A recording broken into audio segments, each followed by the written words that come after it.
Hi guys, how you doing? Thought I'd come on here and just give a little bit of reflection to another defeat for Newcastle here at St James's Park. There's a lot of similarities to the defeat against Bournemouth 2 weeks ago.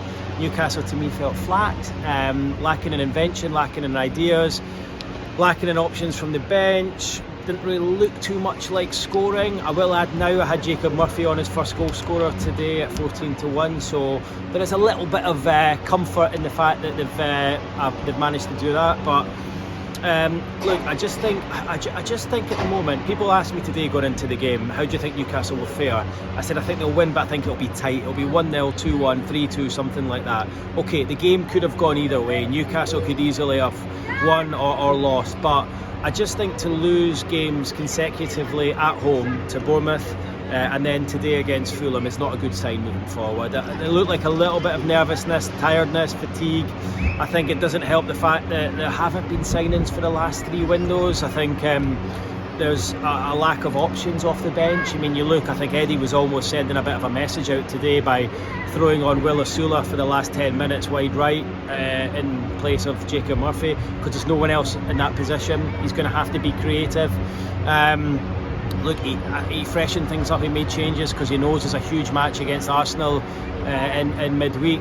It felt to me a little bit like, and I don't know if you guys will agree or disagree with me here, but it felt to me a little bit like that one eye was maybe on the match against Arsenal, and that's a difficult thing for me to say because footballers are meant to just concentrate on the game that's in front of them, but it felt a little bit like to me today that there was one eye on the match against Arsenal. They knew that was the bigger occasion of the two. Today was the warm-up to that, and it was just about getting through today.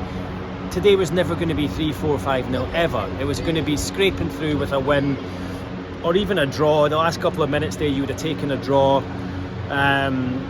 but that just for me leaves negative energy going into Wednesday night. And now if you're Arsenal and you're Mikel Arteta, and I think if Newcastle had beaten Bournemouth and beaten Fulham today and you were 13 wins in a row or 12 wins in a row, whatever it is, I think you play probably a makeshift side because you know you're not going to win. But I think Arteta's probably looking at this now and thinking, wow, they've lost against Bournemouth, they've lost against Fulham, they've not really turned up in either game. We go there, we get the early goal, we've got a real chance of turning Newcastle over on Wednesday night. I think the thing that works in Newcastle's favour in midweek is the fact that it is a midweek game under the lights here at St James's Park. It's always a different atmosphere, it's a different occasion. I felt today it was flat from the off. It was the same against Bournemouth 2 weeks ago, and the excuse 2 weeks ago was that it was an early kick-off. Well, it wasn't an early kick-off today.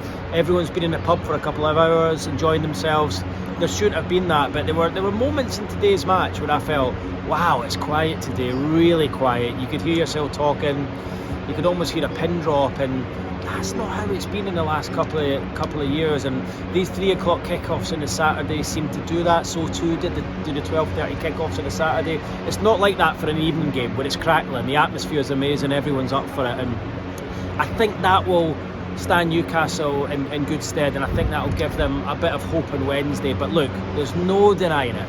If Newcastle play the way they did today, and the way they played against Bournemouth 2 weeks ago, albeit they were slightly better today, you'll lose against Arsenal on Wednesday. You will lose. Now, whether that's 1-0, 2-0, 3-1, 4-1, whatever, you'll lose. They have got quality players. Better players in Fulham have got, better players in Bournemouth have got. You will lose that match, and you'll miss the opportunity to turn up at Wembley and play. And I think it's a shame. I think the longer it goes on, not the longer it goes on, that's unfair, but the last couple of weeks have made me feel that, like, it felt a couple of weeks ago that Newcastle were back. 7, 8, 9 wins in a row, they were back. It now feels a bit like, well, are they truly back, or is this kind of how they are? Can they win 7, 8 games in a row and then lose 4 in a row and then win 8 in a row? That's feeling a bit like how Newcastle are today. And you know, where did they lose it today? I thought the midfield was poor. You know, you've got 3 of the best midfielders in Europe, in my opinion. I was sat here, my dad was watching the game with me today, and he made the comment. He said, look, the midfield they just don't have any control of the game. And when you've got a midfield 3 of Bruno Guimaraes, Tonali and Joe Linton, you should be bossing a midfield like Fulham today, and they didn't do that, and they looked poor there. They were lacking in ideas, lacking in energy. And then in forward areas, obviously I've touched on it already. You've got Murphy in the right wing, scored, whatever, did well, but then you don't have Almiron to bring on, or you don't have Barnes or a right winger to come on and change things. Brian and Mbeumo can come on and change things. Newcastle don't have those options. They don't have that strength and depth. That is not helping things. You've got guys like Willock coming off the bench who, look, he's a good player. He's done really well for Newcastle, but he's not quite ready. You can tell he's not fit enough, and I don't think he deserves. I could see a little bit of criticism going his way, but he's not played for a while, and I don't think that criticism should be given to him. I think it should be given to the 11 players who started. And for me, Isak didn't look 100% from the start. Wasn't moving as well as he has in recent weeks. Is there a pressure on Newcastle when they play at home? Do they feel a bit of negativity, pressure because the fans are here? There's 52,000. Maybe it feels like they play better when they're away from home. But look, they need, without doubt, they need to do better than that. They need to do a lot better. And you look at the team and you look at the options off the bench. They're not great. We know they're not great. You look at the Fulham bench, and Jimenez scores the first goal, good player, equalises, and then they bring him off and they bring on Muniz, who, is he a Premier League striker?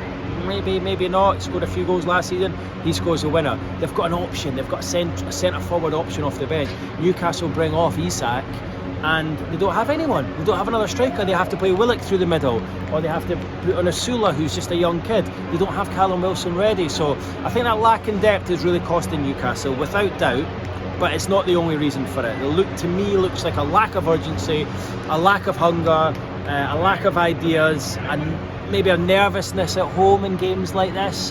I think if Newcastle were playing Man City today, or Arsenal, or Man United, you get a different performance. But against a Bournemouth or a Fulham or a Brentford, you're getting a different performance, and it's really disappointing, because it feels like the club are close. It feels like the team are close, but not quite there. And look, I worry about Wednesday now. I really do. I think Arteta now brings up a strong team.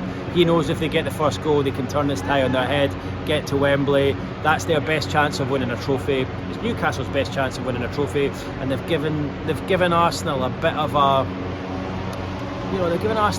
sort of encouragement that they can come here and win now. So hugely disappointing.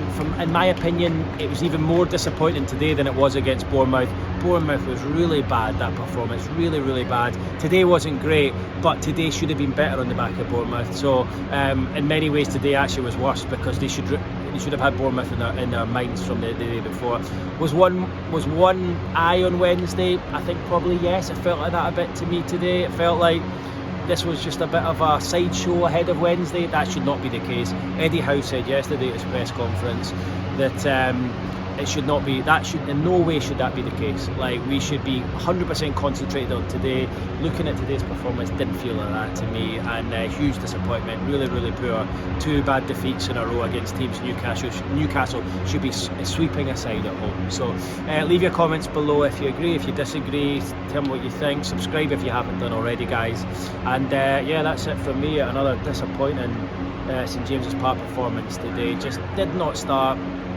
And yeah, it doesn't bode well for the future, I have to say. Let's not get too down, because things can change on Wednesday night. But look, Newcastle have got a performance like that in them, and that's worrying moving forward. Cheers, guys. Speak soon. Bye bye.